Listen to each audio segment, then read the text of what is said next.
Bom dia, boa tarde, boa noite, alunos. Quem fala é o professor Jeová, da Faculdade Top, do curso de Ciências Contábeis, da matéria Perícia Contábil. Na nossa aula de hoje, a gente vai tratar sobre a nomeação e responsabilidade dos peritos. Já compartilhei minha tela aqui com vocês e vamos começar. Então, o ato de nomeação de um perito para um trabalho pericial é o ápice de uma grande batalha, que se inicia com a vontade do profissional em adentrar no campo da perícia, mostrar o interesse e chegar aí aos cartórios para mostrar seu currículo vitae aos magistrados. É uma tarefa árdua. Portanto, é um privilégio muito grande ser escolhido para exercer a função de perito judicial. É um conhecimento e uma valorização profissional. Torna-se um auxiliar da justiça, da mais alta consideração, conforme disposição do Código Processual Civil. Então, gente, não basta ser apenas perito, ou seja, você vai ser o braço forte de um juiz dentro de uma perícia. É você que vai determinar se aquela lide está correta ou não, o que as partes estão determinando lá dentro da lide, se uma vai estar correta, se outra vai estar errada. Então, quem decide isso é o juiz. Porém, quem é o braço direito é o perito que é o braço direito do juiz.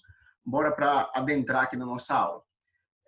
Então, como é que funciona a nomeação do perito? O primeiro passo é: as partes solicitam a realização da perícia ao magistrado e ele pode deferir ou não.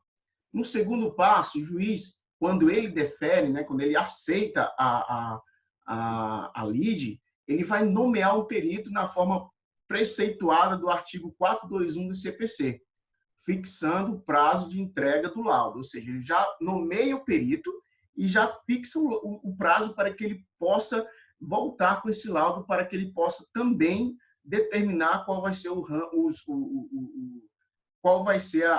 findar da perícia. No terceiro passo, o perito, ao receber a intimação, tem apenas 5 dias, para dizer se vai aceitar o trabalho ou não. Então, recapitulando, primeiro passo, as partes estão lá na lide disputando uma ação e elas solicitam a perícia ao juiz. O juiz pode ou não deferir. Deferindo a perícia, ele intima o perito a um prazo de 5 dias para que ele aceite ou não a perícia. Ok? Bora partir para frente aqui para ver como é que funciona essa questão. Na nomeação do perito, está de acordo com o artigo 421 do inciso 1 do CPC. Incumbe as partes o quê? Dentro de 5 dias. Depois da nomeação também, o perito incumbe as partes indicar o perito assistente e apresentar os quesitos. O que é o perito assistente, gente? O perito assistente, diferente do perito judicial que é indicado pelo juiz, ele é indicado pelas partes. E cabe às partes informar para ele sobre o processo e apresentar os quesitos. O que é os quesitos? As perguntas dentro do processo para que ele também acompanhe. Ok? Diferença de um para o outro: perito assistente é das partes, indicado pelas partes, e o perito judicial é indicado pelo juiz, ou seja, o braço direito dele, como a gente acabou de falar. E como que funciona a nomeação do perito? O perito recebe a intimação, conforme eu já tinha falado, ele tem 5 dias para responder essa intimação e ele pode aceitar ou não. Aceitando, ele elabora a proposta dos honorários. Essa proposta ele vai indicar o que ele vai fazer, quais as pessoas que vão estar junto nessa perícia com ele, quais os custos dessa perícia e manda para o juiz. O perito não pode mais voltar atrás se ele aceitar essa proposta. Ele aceitando essa proposta, deixa eu voltar aqui, dando um F5 aqui no nosso slide. Ele aceitando a proposta, ele não pode mais voltar atrás, ou seja, ele vai ter que ir até o fim. Por isso que é importante, na resposta dele da perícia, ele indicar todos os custos dessa perícia. Porque se ele vê que não incluiu algum custo, ele não pode incluir depois, né? E é aí que ele pode ficar no prejuízo. Então, a proposta é submetida às partes da perícia, da lide. As pessoas vão olhar se realmente aceitam ou não. Discordando, as partes discordando do valor da perícia, dos honorários do perito, essa perícia ela não pode ser realizada. Ou seja, como é que ele vai realizar uma perícia sendo que eles não vão poder arcar com o custo, né? Então, e se concordarem, efetuam um depósito em juízo prévio, né, para que quando findar o laudo pericial e os honorários do perito seja depositado esse valor para ele. Em seguida, deve responder os quesitos. O perito deve responder os quesitos, primeiramente do juiz. O juiz tem as respostas a serem respondidas pelo perito a respeito da perícia, né, da lide, né, do litígio, e ele primeiro começa pelas as perguntas do juiz, depois ele vai para as perguntas das partes. E esses quesitos, gente, eles são norteadores para que ele possa findar esse laudo. Ele precisa de todos esses quesitos para poder dar andamento na perícia e, por final, no laudo pericial. E a indicação do perito assistente? Ele é aprovado no inciso 1 do artigo 421 do CPC, eles são indicados pelas partes, como eu já tinha falado, e as partes são obrigadas a pagá-lo e informá-lo sobre o processo. Ou seja, quem paga os peritos assistentes não é o juiz, é as partes que nomeiam ele. Ele acompanha todo o trabalho do perito judicial, ou seja, ele está ali para acompanhar, ver se o cara está sendo imparcial, se o cara está sendo correto, está sendo ético dentro dessa perícia, ok? E ele também tem um prazo de 5 dias para aceitar ou não o serviço.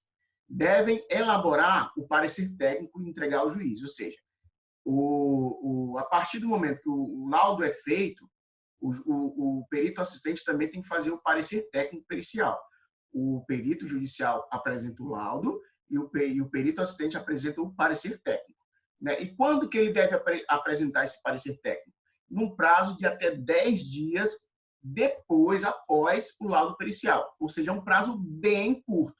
Ele tem que estar junto dessa perícia para que, quando sair o laudo pericial, ele já correr atrás. Por quê? Se ele tiver em desacordo com alguma coisa do laudo do perito, ele tem muito pouco tempo para que ele possa recorrer desse laudo. Ele possa dizer que não, está errado por isso, por isso, por isso. Aí o juiz vai revisar o laudo em cima do que o perito assistente analisou. Este prazo inicia-se também a partir da intimação do advogado da parte, né? A intimou o advogado, esse prazo já começa a contar para que o perito possa responder e entregar o parecer contábil, parecer técnico dele. Né? E a responsabilidade do perito, como eu já tinha dito em aulas anteriores, ele tem responsabilidade social, responsabilidade civil e penal. Eu friso aqui o artigo 342, né, do Código Penal, que dispõe que, se fizer afirmação falsa e não falar a verdade, estará sujeito à reclusão de 1 a 3 anos e multa. Ou seja, o perito ele tem que ser conciso, preciso, imparcial, e não apresentar informações falsas no laudo dele, né? Porque o laudo é embasado por documentos. E ele tem que ser embasado com documentos verídicos, senão ele está sujeito a pena de 1 a 3 anos de detenção. É coisa séria, gente, muito séria mesmo, ok? Então, gente, na nossa síntese da aula de hoje, nós vimos o quê? Como se dá a nomeação dos peritos, ou seja, o perito judicial nomeado pelo magistrado, juiz, bem como o perito assistente, no caso, nomeado pelas partes, cada um com sua função específica. Um trata diretamente com o juiz, já o outro trata diretamente com as partes.